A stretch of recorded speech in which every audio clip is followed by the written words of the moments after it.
వచ్చే ఎన్నికల్లో తాను గాని తన కొడుకు గాని ఎన్నికల్లో పోటీ చేయడం లేదని దగ్గుపాటి వెంకటేశ్వరరావు అన్నారు.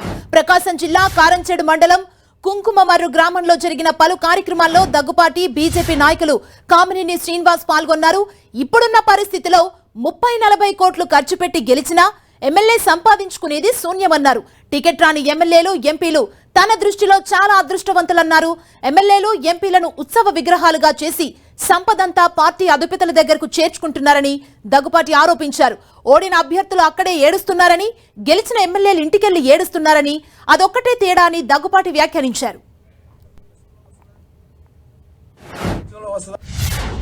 కొంత సంపాదించేటువంటి అవకాశం ఉందేమో ఎమ్మెల్యేలకి. లేటెస్ట్ ట్రెండ్ ఏంటంటే,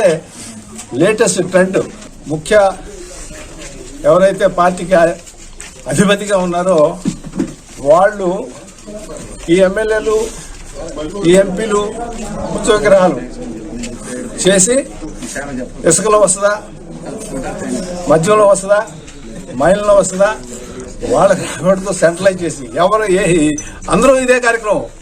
ఈ భారతదేశంలో ఈ సింగిల్ మ్యాన్ పార్టీస్ ఉన్నాయే, వీళ్ళంతా కూడా ఇటువంటి కార్యక్రమాలు చేసి ఎవరికైతే టికెట్లు రావో నా ఉద్దేశం ప్రకారం వాళ్ళు అదృష్టవంతులు. 40 కోట్లు మిగిలినట్టే వాళ్ళ జీవితంలో సంపాదించుకున్నటువంటిది వాళ్ళ బిడ్డలకి రోడ్లు పడేసేటటువంటి కార్యక్రమం తప్పితే ఈ ఎమ్మెల్యేలుగా నిలబడటం అయిన తర్వాత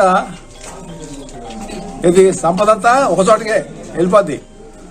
ఇదివరకు ఏదో ఎమ్మెల్యేలు సంపాదించుకుంటున్నాము లేకపోతే అనేటటువంటిది ఉంది, మళ్ళీ ఖర్చు పెట్టడానికో లేకపోతే. ఇవాళ అది పోయింది, ఆ సిస్టమ్ పోయింది. ఎందుకు నిలబడాలి? కాబట్టి ఓడిపోయినాడు అక్కడ ఏడుస్తాడు, గెలిచినాడు ఇంటికి పోయి ఏడుస్తాడు.